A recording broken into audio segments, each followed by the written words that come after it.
Each year, when the budget is presented by our finance minister, people pay a lot of attention to things like, are there going to be tax increases and how is government going to be spending the money?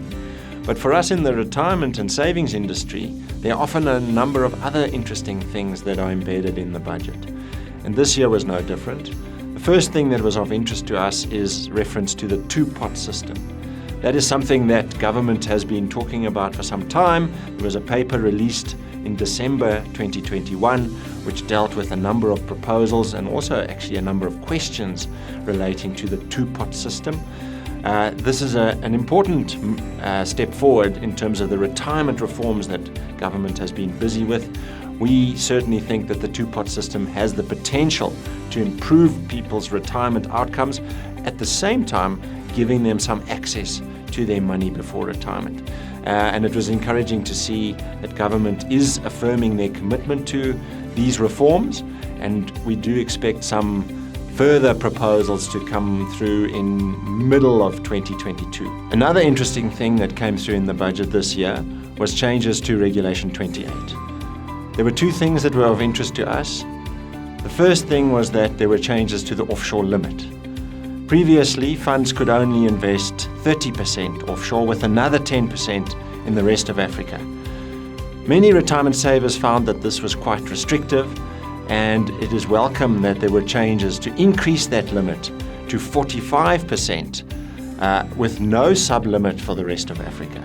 So what this does is it allows funds more freedom to invest offshore and take advantage of opportunities for things like growth that might not exist in South Africa, as well as to improve diversification. That was the first important change. The next one is a reference to the infrastructure investment. Again, very important for South Africa's economy to get investment in infrastructure. We can't rely only on government to do that. And there has been discussions, 2 rounds of draft legislation in terms of changes to Reg 28 that have already been published and comments have been provided. So government did say, or the minister said, that in terms of Reg 28 there will be laws gazetted in March 2022. And then there are also some of the smaller things. We know that some of the tax tables were adjusted to allow for bracket creep, which is important if you are lucky enough to get a salary increase. The fuel levy didn't go up, which is always welcome, especially when the oil price is so high. For corporates, we knew that there was going to be a reduction in the corporate tax rate from 28 to 27%. That will be very welcome. And then the unfortunate thing is that some of the rand amounts that are embedded in the tables that relate to savings and withdrawals from savings were not adjusted. This is something that we always look for.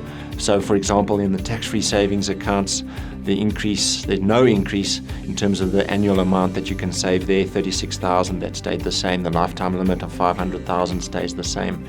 Unfortunately, the cap in terms of tax deductibility on retirement fund contributions of 350,000 per year, that wasn't increased.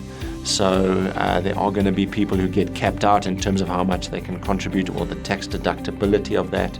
And then some of the tax withdrawal tables as well, both before retirement and at retirement. Those amounts were not adjusted by inflation, which means that gradually more tax is being applied on those withdrawals.